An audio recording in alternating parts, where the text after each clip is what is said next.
So hello everyone, welcome to my channel commerce notes. आज हम एक और वेरी इंपॉर्टेंट क्वेश्चन आंसर करेंगे जो कि बैंकिंग सब्जेक्ट से हमें आता है। हमने बैंकिंग एंड इंश्योरेंस सब्जेक्ट है जो हमें बीकॉम और एमकॉम में आता है, उसके previous year question answer series को स्टार्ट किया था, जिसमें हमने चैप्टर फर्स्ट स्टार्ट किया था। हमने बहुत सारे क्वेश्चन आंसर्स इसके कर लिए हैं। ये previous year based question answers होते हैं 5 और 15 मार्क्स में, जो आपको कॉलेज एग्जाम में पूछे गए हैं। ठीक है, आपने अभी तक नहीं देखे जो हमने कर लिए तो इसी वीडियो के डिस्क्रिप्शन में आपको प्लेलिस्ट का लिंक मिल जाएगा, वहाँ पर जाके आप देख सकते हैं। और अब हम ये करेंगे यूनिवर्सल बैंकिंग क्या होती है। ये जो क्वेश्चन है बहुत ही इंपॉर्टेंट है। व्हाट इज़ यूनिवर्सल बैंकिंग, ये आपको 5 मार्क्स में आती है और 15 मार्क्स में आती है। ठीक है, तो आ जाए कैसे करना है वो इस वीडियो में हम देखेंगे। तो स्टार्ट करते हैं इसको।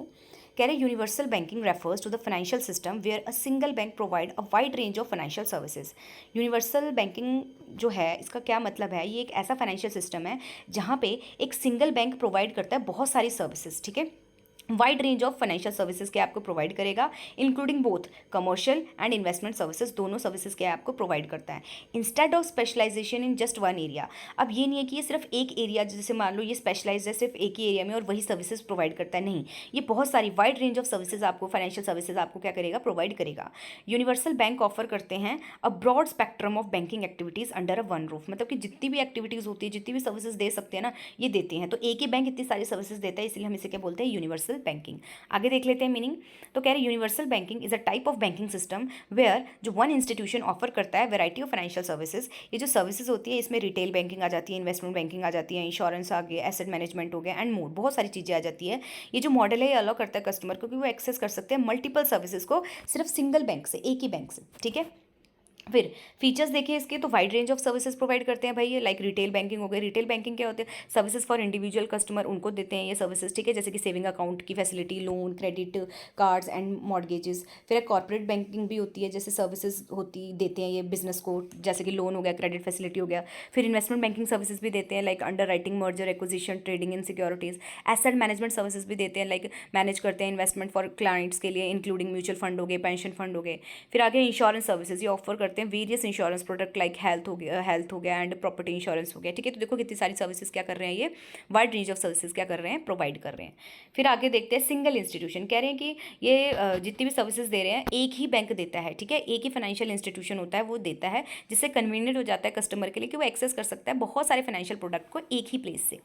फिर है हमारा second, next, integrated services. Universal banking integrate their services to offer comprehensive financial solutions. ये क्या आपको टेलर्ड सॉल्यूशंस देता है, कस्टमर की नीड के अकॉर्डिंग आपको सॉल्यूशंस देता है। ठीक है, अच्छा जी, अब हम देख लेते हैं इसकी एडवांटेजेस।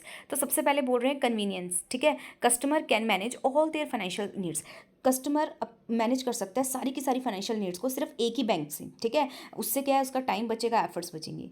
नेक्स्ट है cost efficiency. Bank can reduce cost. अब बैंक क्या है, रिड्यूस कर सकता है कॉस्ट को थ्रू इकोनॉमिक ऑफ स्केल। ठीक है, एक ही बारी में इतनी सारी सर्विसेज दे रहा है, ठीक है, मल्टीपल सर्विसेज देता है। नेक्स्ट है better customer relationship. Bank build करते हैं स्ट्रॉन्ग रिलेशनशिप अपने कस्टमर के साथ, कैसे, प्रोवाइड करते हैं फुल रेंज ऑफ सर्विसेज। ठीक है, जिससे क्या है, ग्रेटर कस्टमर लॉयल्टी होती है। फिर आता है डाइवर्सिफिकेशन। ये ऑफर करते हैं वेरियस सर्विसेज। ठीक है, bank can diversify there income sources. इनके जो इनकम सोर्सेज होते हैं वो भी क्या होते हैं, अलग अलग होते हैं, जिससे क्या है, जो रिस्क होता है वो भी क्या होता है, रिड्यूस होता है। ठीक है, अब हम देख लेते हैं इसकी डिसएडवांटेजेस।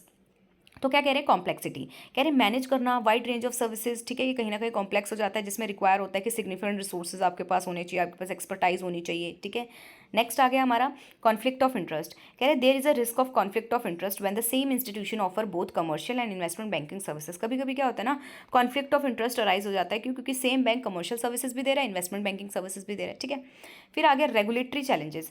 यूनिवर्सल बैंक फेस करते हैं बहुत स्ट्रिक्टर रेगुलेशंस। ठीक है, उनको क्या है, सारे के सारे रूल्स रेगुलेशंस क्या है, फॉलो करने पड़ते हैं। फिर होता है रिस्क एक्सपोजर। कह रहे the banks exposure to different type of risk increases. अब वो क्या अलग अलग फील्ड में सब कर रहे हैं, तो कहीं ना कहीं रिस्क भी इससे क्या है, इंक्रीज होता है, जो कहीं ना कहीं इंपैक्ट कर सकता है stability in times of financial crisis. ठीक है, तो कहीं ना कहीं क्या है, जैसे फाइनेंशियल क्राइसिस में जो स्टेबिलिटी होती है वो कहीं ना कहीं हार्म हो सकती है।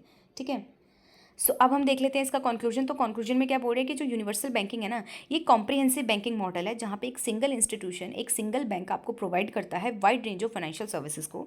ये जो सिस्टम है ये ऑफर करता है कि कन्वीनियंस हो, कॉस्ट एफिशिएंसी हो, बेटर कस्टमर रिलेशनशिप हो, but at the same time कहीं ना कहीं थोड़ा सा कॉम्प्लेक्सिटी हो जाती है इसमें। ठीक है, आपको सारे के सारे रेगुलेटरी चैलेंजेस को फॉलो करना पड़ता है।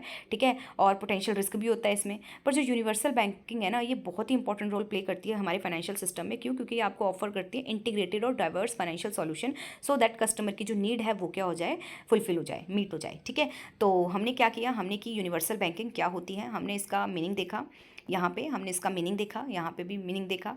उसके बाद हमने क्या इसके फीचर्स पढ़े, यहाँ पे हमने इनके फीचर्स पढ़े, एंड देन हमने क्या है एडवांटेजेस, आप डायग्राम बना के एडवांटेजेस एक्सप्लेन कर दोगे, और जो डिसएडवांटेज है इसमें भी आप क्या कर सकते हो, डायग्राम बना सकते हो। और फिर लास्ट में हमने क्या कंक्लूजन देखा। इस तरीके से ये आपका क्वेश्चन क्या होता है पूरा। अगर आपको पता लगा हो, समझ आया यूनिवर्सल बैंकिंग क्या होती है, तो वीडियो को लाइक कर देना, शेयर कर देना, और चैनल को सब्सक्राइब नहीं किया तो वो भी कर देना। Thank you for watching this video.